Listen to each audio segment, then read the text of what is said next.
Hi, I'm Dr. Moore. For the health of your horse, determining what's in your feed bag should be a top priority. You know, all too often we simply just look at the name of the manufacturer or look at the protein content, and you know, quite honestly, those should be the least of your concerns when it comes to determining what to feed your horse. What's not in the bag should be important as well. You know, least cost analysis is often used to evaluate or to formulate feed. Feeding from just a bag, quite honestly, you can't get what you need anyway if it's a so-called complete feed. If you look at the bag, it'll tell you how many pounds a certain weight horse should get every day. If you're not feeding that exact amount, your horse is either getting too little or too much of all the vitamins, minerals, and enzymes that were added to that feed. I'm sure that makes sense. Just think about it for just a second. You know, why would it not be better to take something that's more natural, like just oats, and then supplement those oats with the vitamins and minerals and enzymes and good fat? That way, you know, if you have an easy keeper, you can give him just a little bit of oats, but he's still getting the right vitamins, minerals, and enzymes because you put it on top of those oats every day. Or if you have a horse that needs to eat a lot of oats, then he can eat a lot of oats for his metabolism, but you put the vitamins, minerals, and enzymes and so on those oats so that he gets what he needs every day. It's a simple thing. A little more difficult perhaps than just reaching in the feed bag and getting a scoop of food, but this way you know exactly what your horse is getting. Plus another thing, you know, pellets, pelleted feed today, you know, it blows my mind. Think about it. Pellets are cooked. You know, what goes into a pellet to make it, as far as the ingredients, is not what comes out the other end. A lot of the nutrition is gone. Textured feed, textured commercial feed. I challenge you to do this. Just get a piece of white paper and put a little bit of that food on that white piece of paper and start separating the pieces parts out. You'll be amazed at what's in there. Many times you can't even recognize the ingredients. You know, oats are oats. They're consistent from bag to bag to bag for the most part, and it's the most natural thing there is, as far as I'm concerned, as far as health for horses. It's a seed head. Something they might even get in the wild, for instance, is seed heads, obviously. Have you noticed today how many fat, overweight, cresty neck, metabolic issues we have in our horses today? Look at the human population. Do we have obese, overweight people today? Absolutely. So could there possibly be a common denominator there between horse diets and people diets? Now, of course, horses get their feed out of a bag. We get our feed out of a box for the most part, or out of a fast food place. And that's kind of what bag is. It's kind of like fast food for horses. You know, there's a better way for all of us to eat, but, you know, our horses today are really suffering. There's way more health problems today than there were in years past. And I think I've found the common denominator to those health problems. And you already know it if you think about it. That common denominator is our hydrogenated fats that we're putting in our food and we're putting in our horse food today. The horse industry as a whole has kind of overlooked the issue because, quite frankly, they don't have any options. It's the only type of fat that they can put in the feed that will allow them to put the feed bag in a truck, haul it across the country, and store it in a feed room for weeks at a time without it going rancid. So they don't have many choices. But you have choices as a homeowner or as a horse owner and as a person in your diet to not feed your horse or yourself these hydrogenated fats. And it's important that we really seriously look at this issue if you want good health for your horse or for yourself. So what's the option here? You know, what do you do to feed yourself and feed your horse? First, don't eat out of a box. Don't feed your horse out of a bag. What I suggest you feed your horse is oats.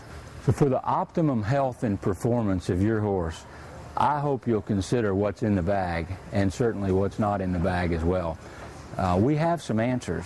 We have some answers that are working for horses around the country, thousands of horses. We can lay some myths to rest about oats. You know, oats are the original low-starch diet, for instance. Less starch are in oats than corn, barley, any other grain. And quite honestly, most true horsemen feed oats. An awesome ingredient. But They have to be supplemented, just like any grain today has to be supplemented. I don't care what it is. Our soils are so deficient, you have to make sure you're getting the right supplements for that grain, whatever it is. Feel free to call me. Feel free to log on to our website. Feel free to email me. I put together a website just about feeding, and it's real easy to remember. It's just whattofeedyourhorse.com. And you'll find a lot of answers on there, but don't hesitate to call. Don't hesitate to email.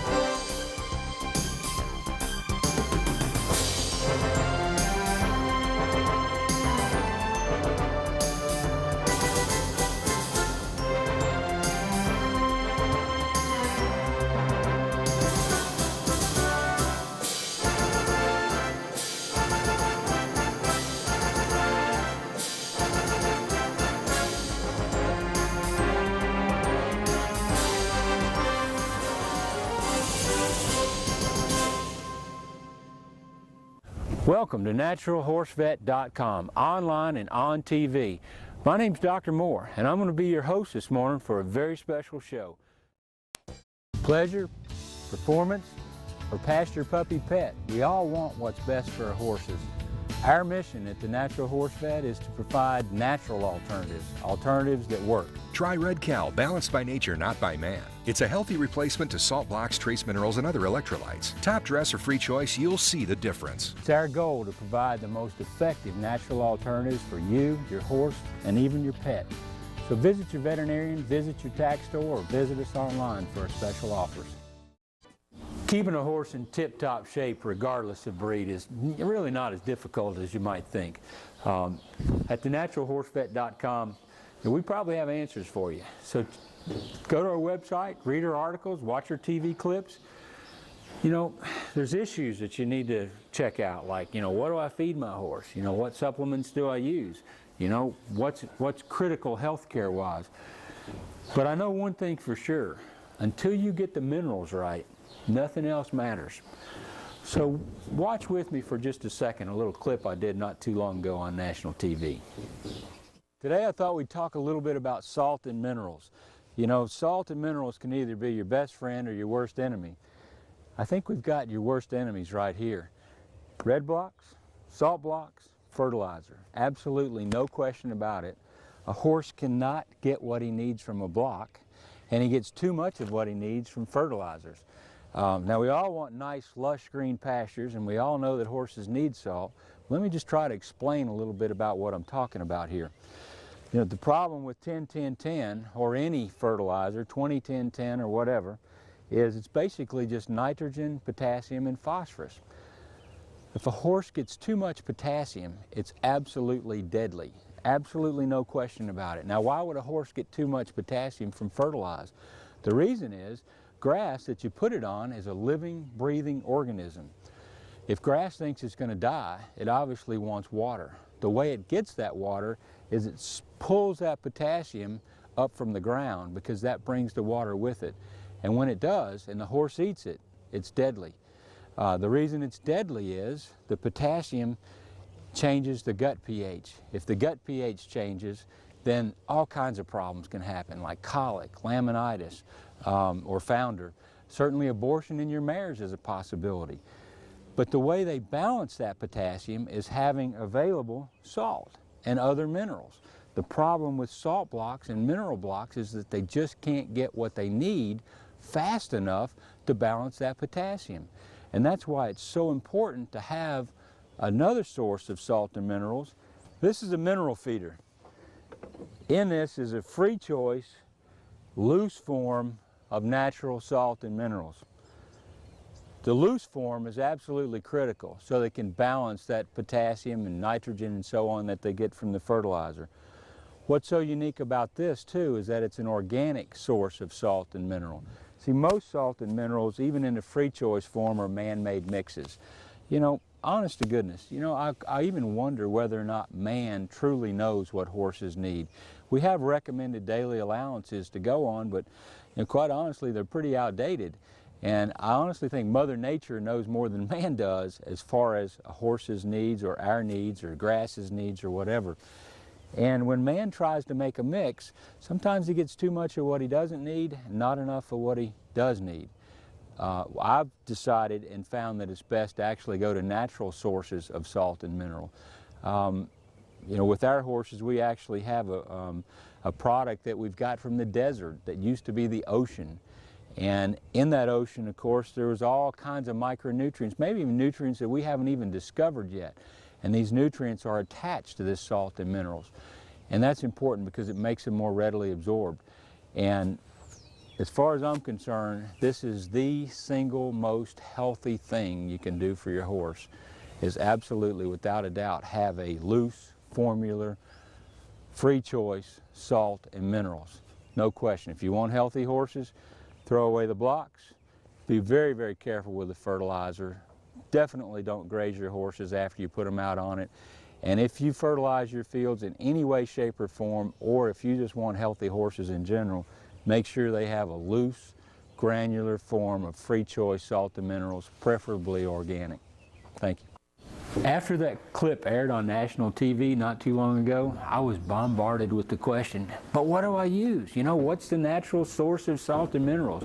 Well, I'm here to tell you, in my not so humble opinion, that I believe the most effective health care prevention that you can do for your horse is to always make available a product that we make called Red Cow. It's so easy to use that all you have to do is literally just hang a bucket on a fence post and let them have all they want. It's an awesome product. They love it. Without a doubt, check it out. Red Cow.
Wood chewing and cribbing. Unbelievable what a horse can do in just a short period of time if they're hungry or if they want something that they're not able to get. So they try to get it from other places like wood. This is definitely a problem for horse owners. If you've ever had a horse that cribs, you know exactly what I'm talking about. I mean, they can absolutely tear your stall apart in short order. They can tear your wood fences down in no time flat. You know, before long, you've got a serious situation, health issues even around the barn because the boards are broken. But how do we prevent this and what causes it? You know, there's a lot of theories as far as the cause of wood chewing and cribbing. One is certainly they do it for a euphoric effect. There's actually a release of endorphins that's produced that gives them this high, this feeling of a high. That's actually been documented and proven. Certainly in this case, we're in a situation where they're close to their food. It may just be boredom that gets them started chewing. But to me, the biggest, most likely cause, in my humble opinion, is they're missing something. They're trying to get something from the wood. Oftentimes they'll even chew on bark of trees if those are in the pasture. Sometimes older trees, sometimes younger trees, but they can literally destroy all your trees in short order. I think they're really trying to find something that they're just not able to get in their diets. Without a doubt, I think our feeds today is a potential source of the problem. They can't get what they need from the feed. It's a so-called complete feed. The problem is you might have an easy keeper that's just eating a little bit of food and maybe not getting those vitamins and enzymes and minerals that they need from that so-called complete feed. That's why I think supplementing every day with the supplement is extremely important to make sure they get what they need. Another thing is salt blocks and mineral blocks. I don't think they get what they need from them either. And the reason is man doesn't even know what they need. So how can we put them in a block? You know, we have some recommended daily allowances that give us an idea, but I think there's minerals today, without a doubt, that we didn't know about 10 years ago. And there's going to be minerals 10 years from now that we don't know about today. So if we don't know about them, how can we put them in a block? And another issue with the block is they simply just can't lick fast enough to get what they need to balance their nutrition. You know, a horse isn't a licker anyway. He's a grazer. And to stand around and lick on a block to get what he needs can make him pretty frustrated. So he turns to other sources of chewing on the wood. One thing in wood, for instance, it's often salt treated. The problem with that is it's often preserved with things like arsenic as well as salts. So sometimes they try to get these nutrients from the wood themselves because they simply cannot get it from the block. Now this particular block is red. I really don't like red blocks, and let me tell you why. The red is iron oxide, and the red iron oxide actually can tie up all the other minerals anyway. It's really archaic why they're red. When I discovered this, it kind of blew me away because way back when they didn't have really good mixing machines, they used to add iron oxide to the mix because their thought process was, well, it's iron, we'll add it to the food or add it to the mix. And then when it fully turns red, it's mixed good. They just forgot that iron oxide ties up all the other minerals. So if you have a wood chewing or a cribbing problem, I want you to definitely consider supplements for your horse. I want you to throw away your salt blocks. I want you to get a free choice loose mineral, preferably a natural source of salt and minerals, so they can get the nutrition that man hadn't even discovered yet. And I think that will greatly help in most cases as far as wood chewing and cribbing. Pest control is always an issue if you have horses. You know, there's flies, there's mosquitoes, there's gnats, there's ticks, there's just all kinds of pests when it comes to horses. You know, you've even got rats in the barn. There's obviously no rats in this barn, as clean as this barn is, that's for sure. But you know, it is an issue. Anytime you have feed and grain, and you're going to be mice and so on and so forth. And you know, the key there is the obvious things there, just keep things clean around the barn. But I really want to spend most of my time today talking about pest control on the horse. And this is an area that I think definitely needs a lot of attention because we use an awful lot of chemicals on our horses today. And in some cases, you know, we need those chemicals, especially, you know, if you're going into a halter class and your horse can't move an inch, so to speak. It's important that you keep those flies off of them. It's important when you're trail riding to keep the flies off your horse because you don't want your horse to kick another horse while it's kicking at a horsefly. If you're just enjoying the horses as a pasture pet, you need to be careful with flies and mosquitoes and ticks because they are, without a doubt, a major problem as far as disease today. You know, many of your allergy horses have fly-related allergies. Many of your very serious diseases like Lyme's disease can be carried by ticks.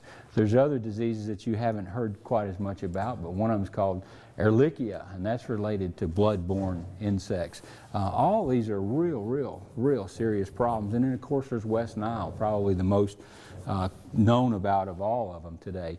And, of course, that's spread by mosquitoes.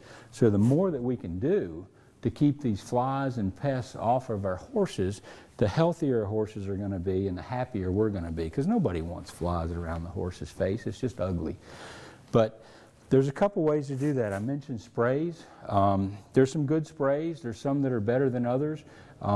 There's spot-on things that you put on their back. Personally, as the natural vet, I'm not too fond of those. They're a very high concentration of chemical, a permethrin chemical, and permethrins are okay, but they're very concentrated in those spot-ons. And the thing about that is when you're petting your horse, where do you pet them? Right where you put the spot-ons.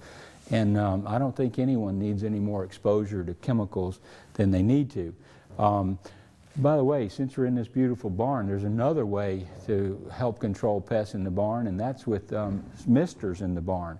But if you have a horse that has an allergy problem, you want to be careful with that, especially a lung allergy or COPD or heave, so to speak.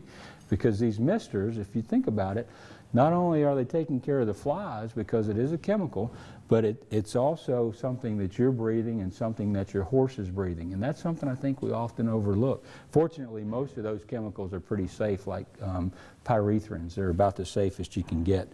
And it's important that we use them if we need them, if we have a situation like that.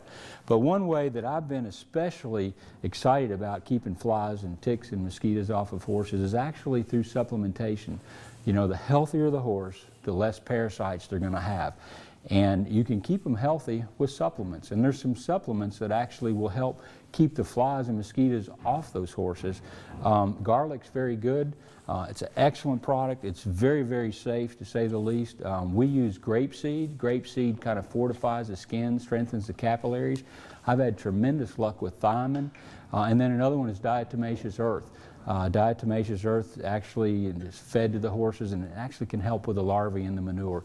So there's a lot of ways to control flies in horses, and a lot of ways to control mosquitoes and ticks and so on. And you just have to choose what's best for you, and it might even be a combination of all the above.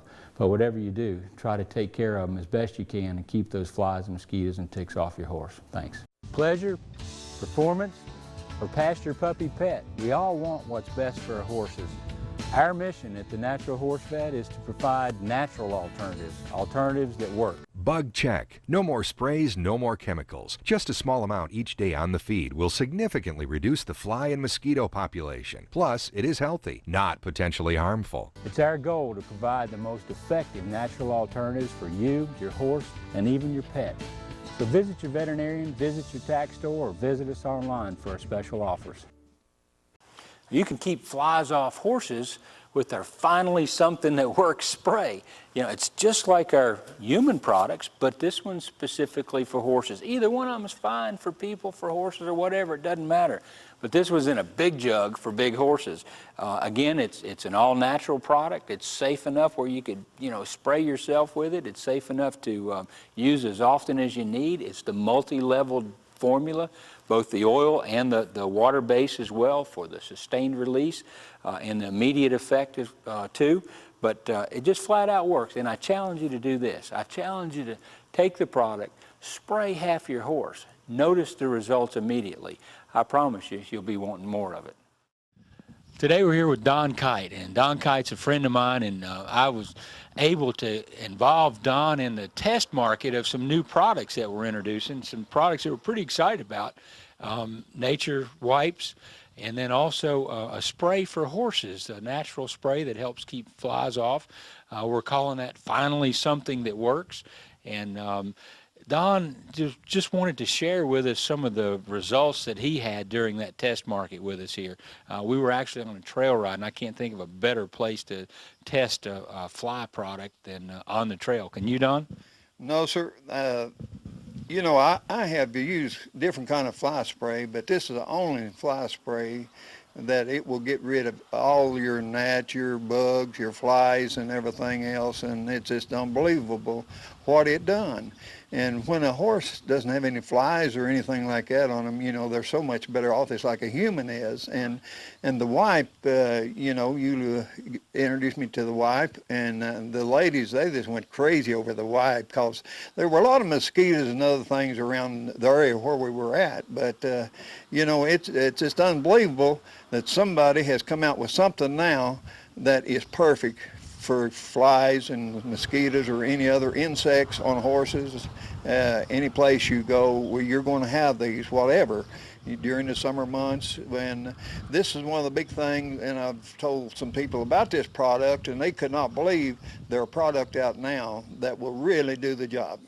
Hey, you've had people already calling me wanting the product, and I hadn't been able to get it to them yet because we hadn't finished with it yet. In fact, you were in some of the real early developmental stages, and it's even been enhanced since then, both the wipes and the spray. But it's a natural product, and I think that's a big plus for it. Wouldn't you think so? Oh, sure. That's it. It's natural, all natural, and it won't bother anything, won't hurt a horse. You can wipe it over their ears or anything, and if a horse, is little nervous about putting a spray on his ears, you can just take the wipe and go off, and that's awesome, you know, great. I mean, your horse will stand there and just let you wipe his ears with that, and that's where you have a lot of problems. If you can keep all the insects and bugs out of their ears and off their faces and things like that and their legs, why, you've got it made with a horse.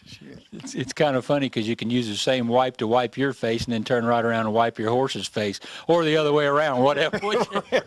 Really, but it is something that's really good, and real excited about it because it's the only spray that they're wipe, either one that we have found that will take care of the flies and the mosquitoes and everything else during the summer months. And it's really good, really good. I mean, it will really do the job. Awesome. Thanks so much. I appreciate it. Yep. Yes. Today I'd like to talk about a real important issue, an issue that certainly every horse owner is concerned about, and that's deworming your horses. You know, in my opinion, I think we're not really doing the best for our horses the way we deworm them today. We basically have a situation where we're deworming when maybe they don't need to be dewormed. You know, I don't know many people today that don't deworm every 2 months, every 3 months, at least twice a year. But you know what? What if your horse didn't have worms and you still gave him those chemicals? Is that not an unnecessary use of chemicals? As a natural vet, I actually think it is. And I want to propose something a little bit different. And it's not just coming from me. This is a proposal that's actually been made by a lot of leading parasitologists around the country.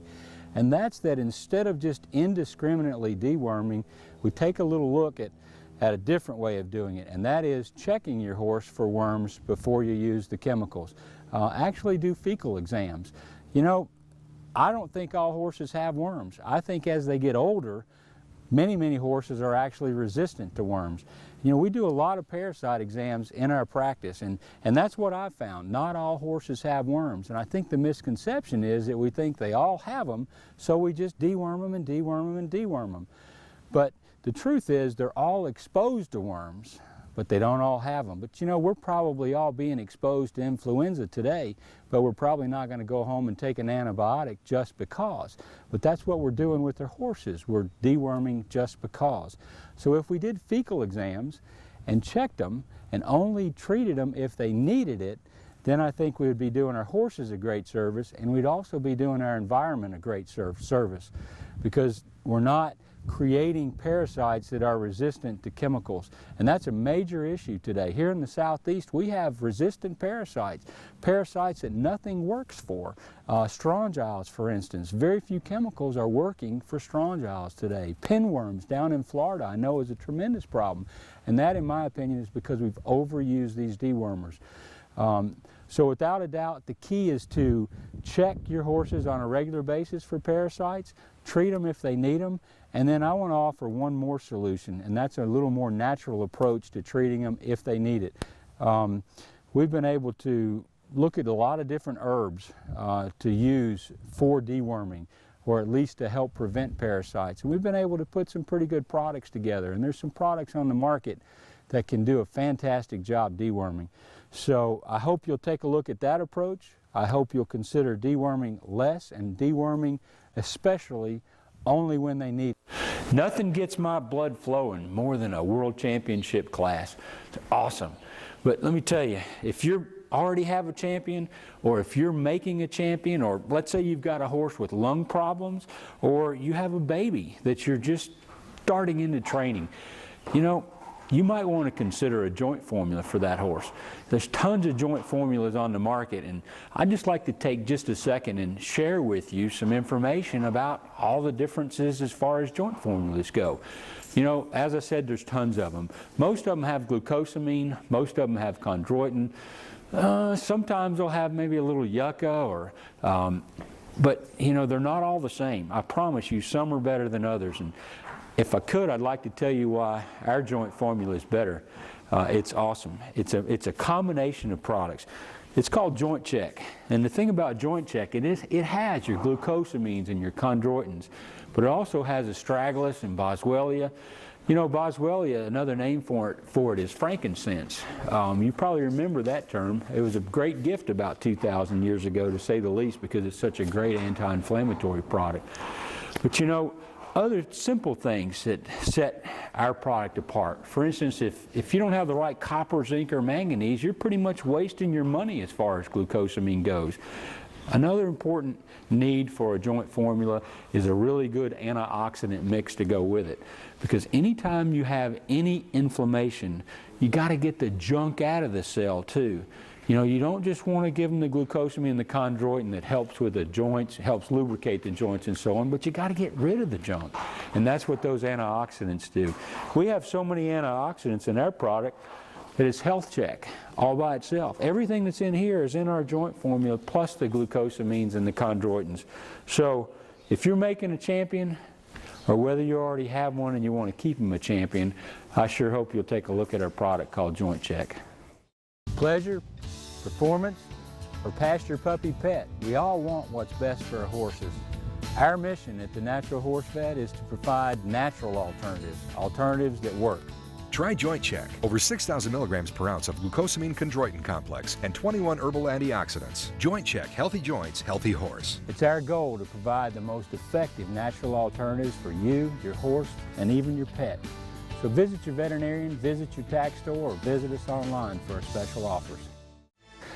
I guess by now you know I have some answers for you. Now you may not always agree with my answers, and I hope that's okay. But you're always free to ask. Just log on to our website, naturalhorsevet.com. There's a free Ask the Vet click right there on our site. You can actually even view these TV segments right online. You can read hundreds of healthcare articles, and we even have products for pets and products for people as well. So check us out online.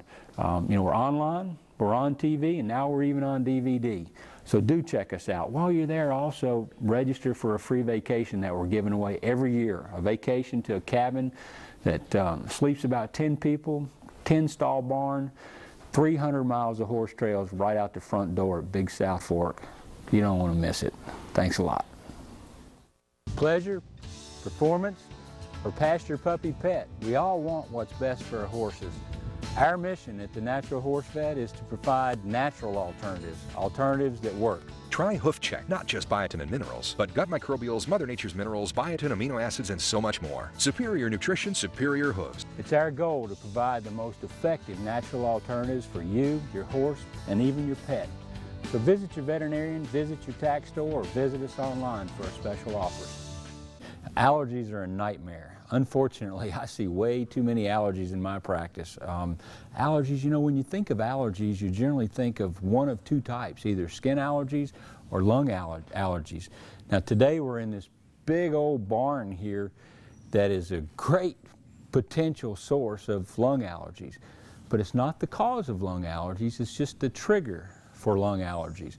Lung allergies like COPD, that's chronic obstructive pulmonary disease, or HEAVS in horses, for instance. That's actually, in my opinion, is kind of like an allergy in the lungs.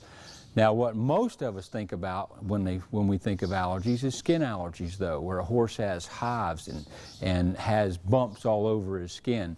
You know, the typical trigger for that, other than dust and hay and so on, like with lungs, the typical trigger for these skin allergies is flies. But flies really aren't the cause. I mean, that kind of blows my mind to even think that flies could possibly be a cause, because, you know, horses were born to live outside. They're born to be with flies. They're born to be with dust and everything too. So what is the real cause of allergies? And that's what I think we really need to look at today. Not what triggers them, not the dust, not the flies, not things like that, but what have we done to our horses to make allergies be so common today? Well, as a natural vet, I've got to tell you, I think that without a doubt we've over-vaccinated our horses. You know, we've injected way too many foreign substances into their body. Many of your vaccines are preserved with heavy metals, for instance. They're grown in other tissue, other species, other animals, and we just keep injecting our horses with foreign substances that sooner or later the horse doesn't know what to react to. It's been vaccinated, hypersensitized so much that sooner or later they just start reacting to everything. So dust and flies can trigger that hypersensitization process. Another thing that I think we have a problem with as far as allergies is minerals. And I know I talk a lot about minerals, but I really think that our horses are getting way too much of what they don't need mineral-wise and not enough of what they do need. For instance, selenium. A lot of us will supplement with selenium in our horses' diets. Well, most selenium in supplements actually is a waste product of copper mining. So there's a lot of potential for contaminants that get into our horses' systems that they have to take care of one way or another. And then, of course, I personally believe that there's micronutrients that they're just not getting in their diets today, and I think these micronutrients, or the lack thereof, is part of that whole allergy product. You know, allergies weren't even known of until the Industrial Revolution. Can you imagine an Indian way back when sneaking up on his prey and all of a sudden sneezing? You know, allergies were just non-existent. But today, we've taken such good care of our horses that I think sometimes we take too good a care. You know, we've over-vaccinated, we've exposed them to sprays and chemicals and things like that that their body has to react to. They're possibly getting things in their food that they don't need. We talked about the heavy metals a little bit.